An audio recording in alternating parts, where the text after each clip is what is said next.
My name is Duncan Olumbe. I come from Kenya, where I lead an organization called Mission Together Africa. It's a great privilege to share on, and as we continue to explore this session on local leaders in the global context. I hope to share or to capture 3 areas before we break out into groups of discussions. One, I would want to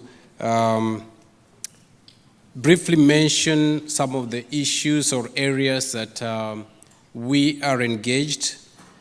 As it is almost impossible to talk about Africa from north to south or east to west, but we'll try. Secondly, I want to celebrate what God is doing in the great continent of Africa, to celebrate our heroines and our heroes of faith who have gone before us, some of them already with the Lord as we speak this afternoon. But lastly, I would want to engage very briefly some of growing concerns on the future of leadership within our African context. As I've already mentioned, it is impossible to really talk and explain in depth the diversity of Africa. So I'll talk of my experience and what I've seen so far. I talk and share with you, not as an expert with a long CV of many experiences, but as a slightly younger leader who is seeking to serve God in his generation. What are the issues? What are the challenges? What are the joys? What are the pains? What does it mean to serve God as a local leader in a context which is increasingly being called the global village? Nothing exemplifies this better than seeing my colleagues or seeing a Maasai Moran or warrior out in the fields of Masai Mara, watching and guarding after their cattle with a rungu or a small stick on one hand, and on the other hand, a mobile phone. Perhaps Nokia, and saying, connecting people. You instantly see the clash of worlds and cultures in such a picture. There are amazing stories that time would fail me to get into of men and women, boys and girls, who in very difficult situations, as my co-presenter Paul has mentioned, are serving God. Most of the sub-Saharan Africa is and continues to experience great growth in Christianity. Yet in a context of huge economic, political, technological, and whatever else, huge challenges that are there. I stand here briefly to celebrate what God is doing. Some of the good, amazing, great things that God is doing. One, I would love to laud and appreciate the role done by many of our African sisters and brothers, the pioneer leaders, those who have shown us great example in faithfulness and sacrifice. I would not be standing here if it were not for people, some of whom are here, like the Reverend Dr. Godfrey Osei Mensah and others who blazed the trail before us and shown us that it is possible. We would mention great men and women like the late Bishop Janani Luum, who paid with his dear life because he stood for godliness and for godly leadership. They are great inspiration to us. And I would not mention others the latest great giant of Africa, Dr. Tokumbo Adeyemo, who very recently went home to be with the Lord. They are great examples in their many ways. They are not perfect, and I don't mean to imply that, but they left us and they continue to leave us a legacy of sacrifice and faithfulness. Among those people also to celebrate, the other thing that God is doing is a group of leaders committed to growing younger leaders.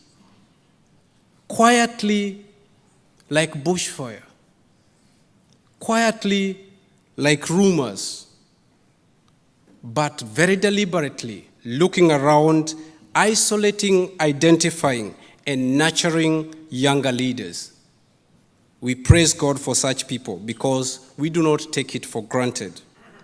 The versatility or the flexibility of some of these leaders is amazing because in some of the contexts where we serve, as a Christian leader, you are a quasi-doctor of some sort, you are a marriage counselor, you are a politician, and you are all these other things all in one.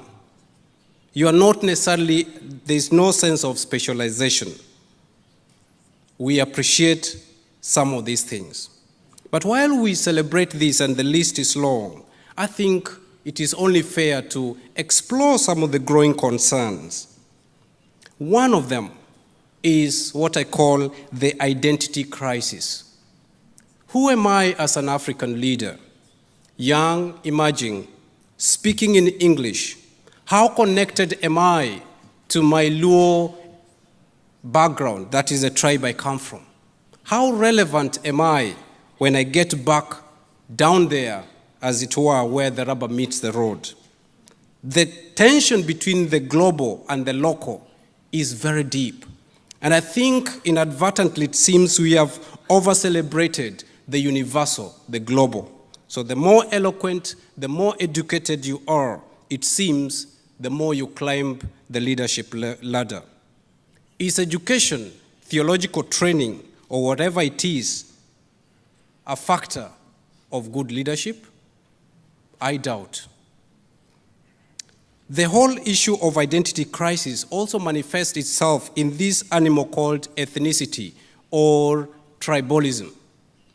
Who will exorcise the ghost of tribalism from African leadership, where, as it were, even some of the church leadership positions are elected not on virtue of their qualifications and calling by God, but on the virtue of which tribe they come from. The pressure from the Western world to compare and contrast us with other leaders, I think, puts undue pressure, especially on some of us emerging younger leaders, often leading to burnout and exhaustion. What can we do as we seek to nurture this leadership? Quickly, the second problem that I would raise is the issue of what I call the authenticity or credibility crisis. The commercialization of Christian leadership and the over-professionalization of leadership, whereby unless you have all the qualifications, we tend to dismiss other people. And again, I go back to the earlier question. Who is a better leader? The one who is serving God faithfully in an obscure village out there, semi-illiterate or sometimes totally illiterate, or the one with many, many theological degrees? Without despising education, I think we have to go back and ask ourselves, are we meeting the credibility crisis? Are we engaging issues of authenticity? The challenges of briefcase leadership and briefcase organizations.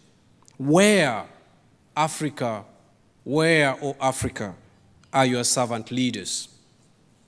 Thirdly, the third challenge and last is a challenge of what I call the leadership transition crisis. Forgive me if I sound too cynical here, But there's a serious problem on leadership transition. Some of our older giants, Christian leaders, I think you've served your generation. Please give way for younger leaders. How can the older leadership identify and develop younger leaders? How can those who have stayed in leadership for too long say, we served, we did our bit, it is time to live for others? But at the same time, the younger leaders like myself, where is the place of elder statesmen and stateswomen so that they are treated with dignity and respect and allowed to continue to move on? These are some of the questions that I have. These are some of the things that I think as we engage local leadership in a global context, it is not a one-all-fits-all situation. We have to ask these hard questions and go back to the Bible and ask God to hold our hands and to lead us as we seek to lead others in our local context. If we do not have our roots in the local context, however high we fly in the global context, I think we have lost it. May God bless you.